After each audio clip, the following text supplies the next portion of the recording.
So when it comes to the settlement plan forms, groups of 5 and community sponsors have a combined undertaking and settlement plan form. They are always required to submit a new undertaking and settlement plan form for each sponsorship they wish to commit to. And they must always provide proof of funds documentation for each sponsorship as well. When it comes to sponsorship agreement holders, there is something new that is starting this year, and it is implemented as of the 1st of November. And so in the past, sponsorship agreement holders who had an agreement for at least 2 years with IRCC, they were no longer required to submit their settlement plan to IRCC. They just had to submit the undertaking form. And so there were 2 separate forms, the settlement plan, which was the IMM 5440, and the undertaking to sponsor, which was the IMM 5373 form. However, as of the 1st of November, the sponsorship agreement holders now have risk management plans that they are falling under. And so those who fall under Risk Management Plan A, it will continue to proceed as it did in the past. They will not be required to submit their undertaking document, their settlement plan. Let me correct that. They will no longer be required to submit their settlement plan, but they do have to submit the undertaking. So they still have those 2 separate forms. It doesn't mean they don't have to fill out the settlement plan. Let me be clear about that. You do have to. Every sponsorship group has to fill out a settlement plan. What it means is you don't have to submit it to IRCC when you're on Plan A, as I saw. But if IRCC requests a copy of your settlement plan at any time, then you do have to produce it to them. So be in the practice of completing the settlement plan for every sponsorship undertaking that you submit, as I saw. Now, those under Plan B or Plan C, you will have a combined settlement plan and undertaking, which is very similar to that which is used for the groups of 5 and community sponsors. And the organizations who fall under Plan B and C, it's typically because they have a little bit more structure needed for doing their settlement plans. Maybe they're newer sponsorship agreement holders. Maybe it is related to their financial capability for collecting funds from co-sponsors. There's any number of reasons why you would be put into Plan B or C, but you always have the opportunity to move up into working towards being a Plan A sponsorship agreement holder. So if you want to learn more about the risk management plans, certainly sign up for the webinars, the training that goes over the different plan levels for sponsorship agreement holders. If you happen to be a sponsorship agreement holder, you'll have access to those webinars. So when speaking about newer sponsorship agreement holders, they are required to submit both those forms, so the combined form, during the first 2 years of their agreement. They have to establish with IRCC that they have good financial management practices in place. So when it comes to settlement planning and calculating the cost of sponsorship, so it's important for the group to understand how much money they are legally liable to provide as financial support to the refugees at the time of arrival. So at the time of application, IRCC takes a look at the cost tables for groups of 5 and community sponsors. And the cost tables are a general estimate. It's not the actual amount that you'll be required to provide, but just an estimate. And it's taken on the cost of living, the basic needs cost of living across Canada, an average.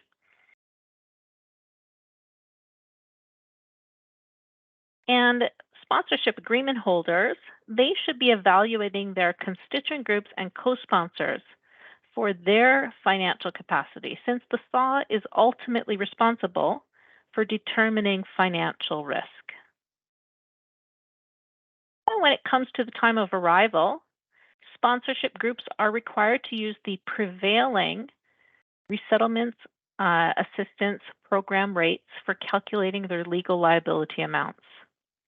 And so prevailing is just a fancy word for meaning the current RAP rates at the time of arrival.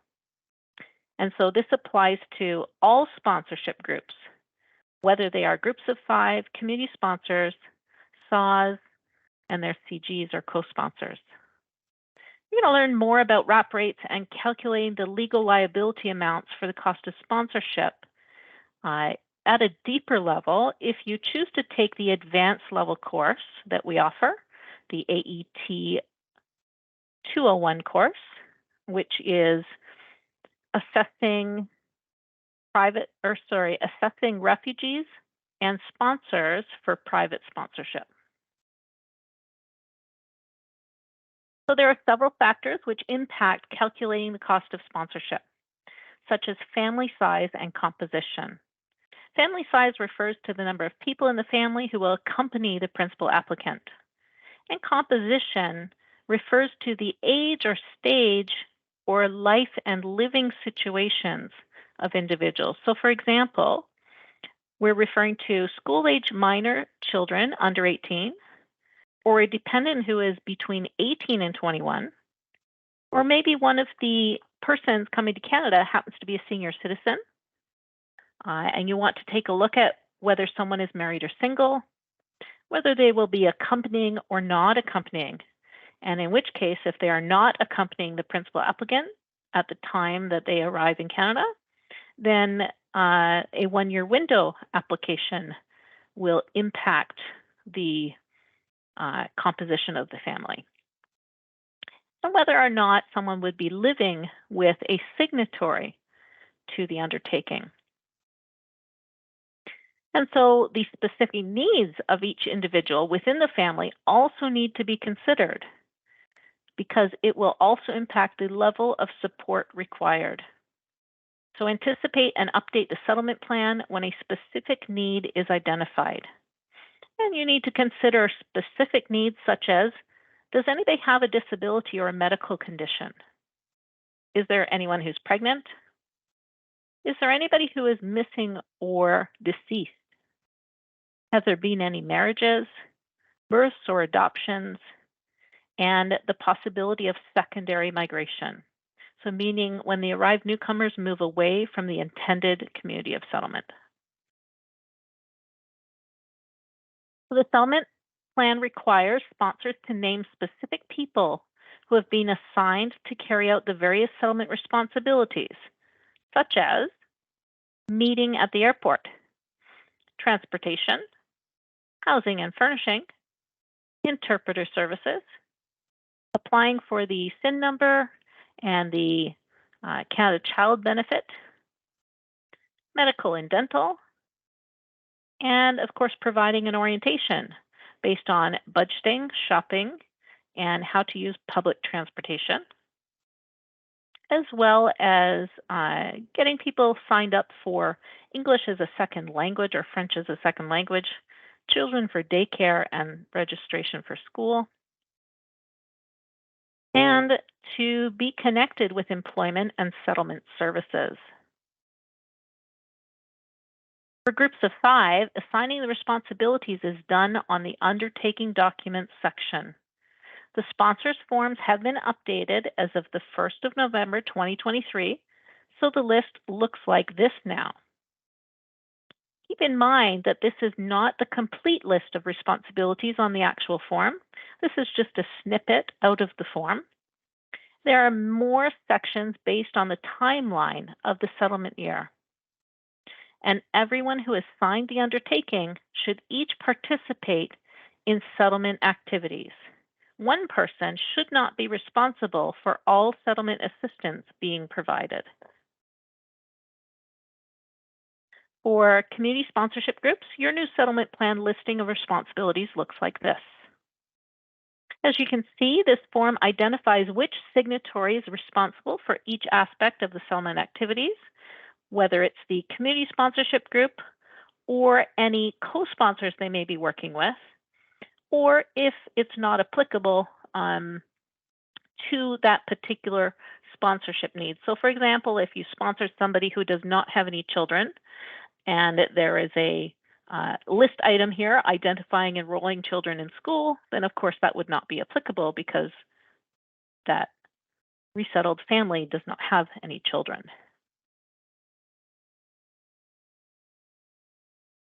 The sponsorship agreement holders. Your new settlement plan looks like this.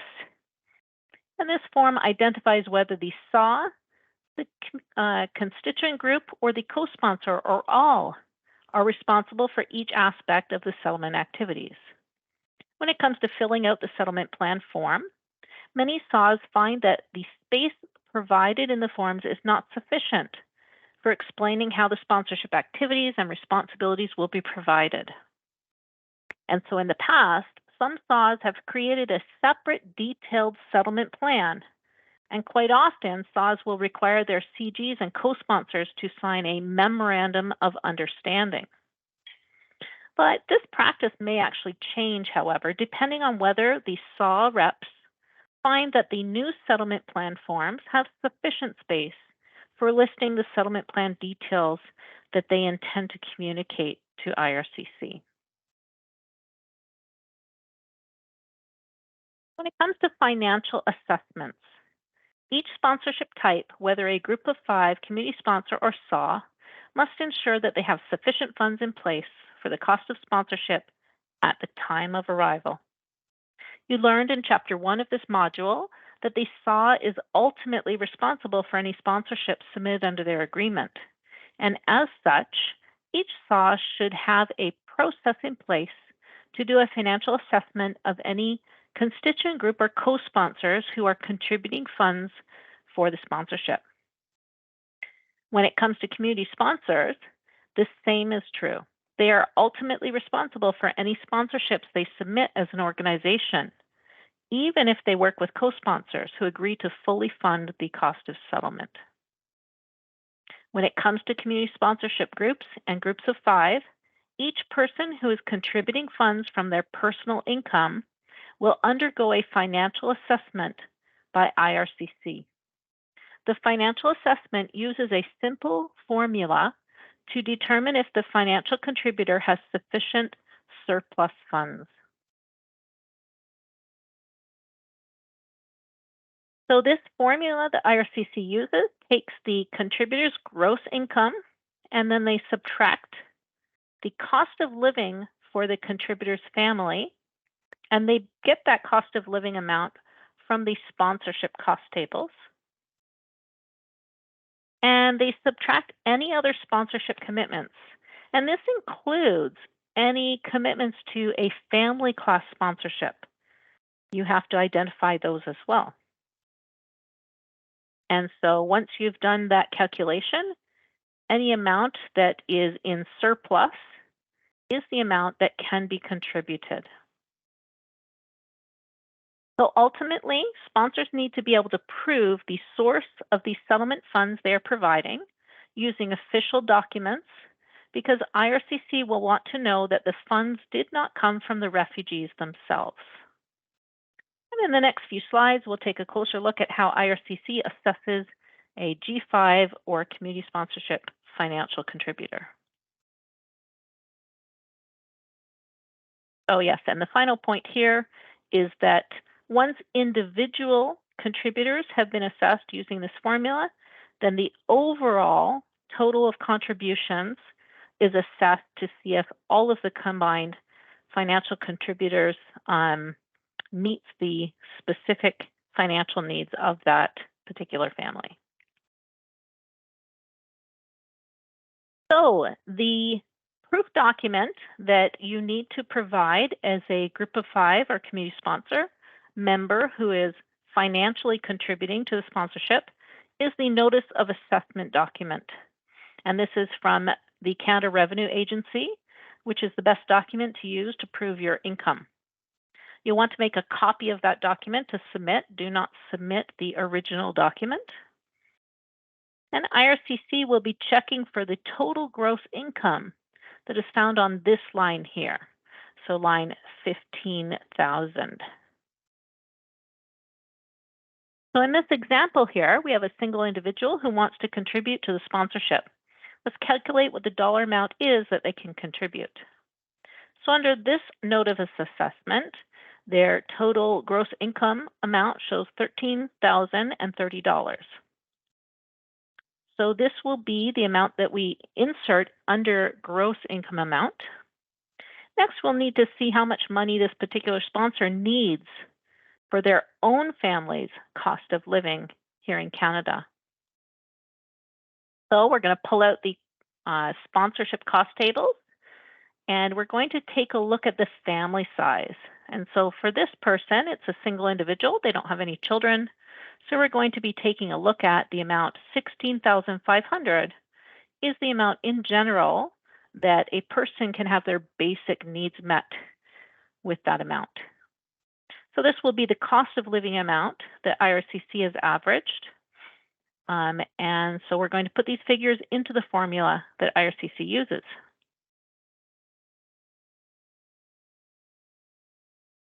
So how much can the sponsor contribute? Well, their gross amount from the notice of assessment minus the cost table amount for a single person with no children, and minus the cost of any other sponsorship. So in this example, this individual has not submitted any other sponsorships. And so in this case, we can see that this individual cannot contribute funds to the sponsorship because they already have a shortfall of $3,470 to meet their own cost of living needs, just for them to be able to support themselves in Canada. So in order to be approved as a financial contributor, this individual would have to earn significantly more than $16,500. Let's take a look at a financial contributor who is married with no children. So a family size 2 with an income of $38,053. And since they have no children, then the sponsorship cost table's amount would be $24,800. And they have already committed $10,000 to a family class sponsorship. And after calculations, it shows that they actually have $3,253 remaining after their own family's financial needs are met. So it's important to note that a spouse's income, oops, sorry, my slide moved too quickly. It's important to know that a spouse's income is not considered unless the spouse is also a party to the sponsorship. And this can make it a bit complicated because each of these persons are assessed individually as supporting the same family size. So RSTP has actually raised this as a concern to IRCC. And so they are aware. So our recommendation is to include a letter of explanation to IRCC to indicate which signatories are actually a married couple and are being assessed based on the exact same family size, yet they have two incomes to support that same family size. So it may not actually make any difference in how they assess each individual, but at least it is making IRCC aware that there is a consideration to be made in such circumstances. When it comes to financial responsibilities, generally speaking, your role as sponsors is to provide both financial and non-financial support to the refugees you've sponsored for the first 12 months after the date of arrival, and this includes startup costs and monthly amounts. These amounts are based on the minimum RAP financial support amounts outlined in the specific provincial RAP rate tables and the startup cost table. These tables and an online calculation tool are available on the rstp.ca website under the Responsibilities tab. When sponsoring refugees, sponsoring groups will not profit financially. accept funds from the refugees for any of these situations below, either before or after the refugees arrive in Canada. So for example, you cannot accept funds as a payment for submitting a sponsorship, as a prepayment or repayment for lodging, care, and settlement assistance, as a deposit to guarantee that the refugees stay with the sponsor for 1 year after they arrive. And sponsoring groups will not act as paid representatives, and they will not require that refugees, their relatives, or friends use the services of a paid representative for the purposes of a sponsorship application, and they will not charge an administrative fee to the refugees. And they will not be responsible for covering the costs of the refugee's immigration loan or any debt that a refugee incurs in Canada, unless, of course, you've co-signed any loans with them.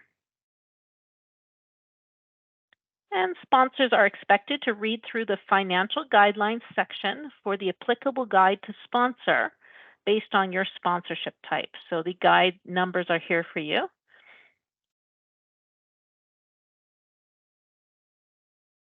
And this is the outdated document. I need to update my slide. We used to have a document called Post-Arrival FAQs. This document has actually been replaced by that new document called the Post-Arrival Requirements document. And so that was the one that was released on the 10th of October. So if you search Google for Post-Arrival Requirements IRCC, you should find a link to that new document. And in the upcoming modules, I have actually inserted new links to that particular document. So if you come across one and it opens up or gives you a 404 error page, let me know and I will fix that link. It'll redirect you to that new document. When it comes to the financial support, there are some deductions that may be applied to reduce the cost of sponsorship. So personal assets that the refugees may have at the time of arrival, such as funds they brought with them to Canada, or if they receive money from selling vehicles or property. Household income deductions through employment or qualifying federal benefits, such as the CERB, the benefit that was given for COVID, or the Canada Child benefits cannot be used to reduce the cost of sponsorship. Donations, however, for example, gifts in kind for housing, clothing, furniture, or basic needs, these items can actually be used to reduce the cost of sponsorship. Now, when it comes to personal assets, arrived refugees may have money or assets which they intend to sell at the time of arrival. But where possible, newcomers can be provided with opportunities for self-support. When the sponsored persons voluntarily disclose their assets, their sponsors can determine if the personal asset amounts qualifies for a reduction in the settlement support. And RSCP actually has a document available for download from our website, which can help you as sponsors and the newcomers with making a declaration of personal assets. When it comes to household income deductions, sponsored persons can earn up to 50% of their net income, net settlement support entitlement, before any reductions to settlement support can be applied. So for example, if sponsors are providing $1,000 per month, the newcomer can earn up to $1,500 net income before sponsors can reduce the cost of sponsorship dollar for dollar.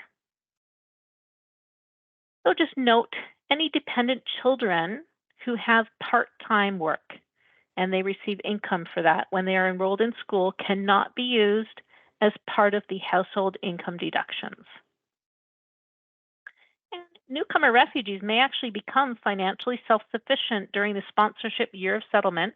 However, sponsors must still provide non-financial settlement assistance until the end of the sponsorship period. And they must be prepared to resume financial support if the refugees are no longer financially self-sufficient during the sponsorship period. So, for example, if they had a good paying job and they got let go, they got laid off, then you would need to resume settlement support if it falls within the year of settlement. I want to note about 1 year window support. When signing the undertaking document, you're agreeing to provide financial support not only for the principal applicant, but also for any dependents that come to Canada with them, as well as any non-accompanied family members that arrive later on under the 1 year window of opportunity. Now, when it comes to in-kind or donated items, while the cost of sponsorship may be offset when in-kind donations are made, the cost of sponsorship cannot be fully reduced by donations. The sponsored household shall receive a baseline amount based on the minimum wrap rates and any allowable in-kind deduction percentages. And so the allowable percentages for in-kind deductions can actually be found within the RSTP's minimum financial support calculator. Finally, I want to talk a little bit about power imbalance. Sponsors should be mindful of the inherent power imbalance that exists simply because the newcomers are unfamiliar with living in Canada and because their financial needs are being met by their sponsors. There are some things that contribute to this power imbalance and ways that lessen the impact of the power imbalance. The power imbalance is heightened when sponsors make decisions for the newcomers, or when they assume a newcomer is incapable, or when they decide that they're going to manage the newcomer's finances, or when they decide that they will drive them everywhere they need to go. And power imbalance can be reduced when the newcomer has autonomy, meaning they have the ability and freedom to make decisions for themselves.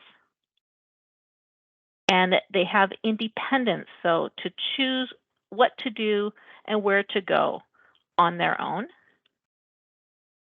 And the ability to self-manage their finances.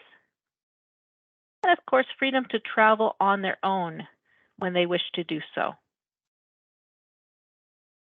And it's also reduced when the newcomer has made community connections apart from their sponsor. So making friends in the community that are not part of their sponsorship community group.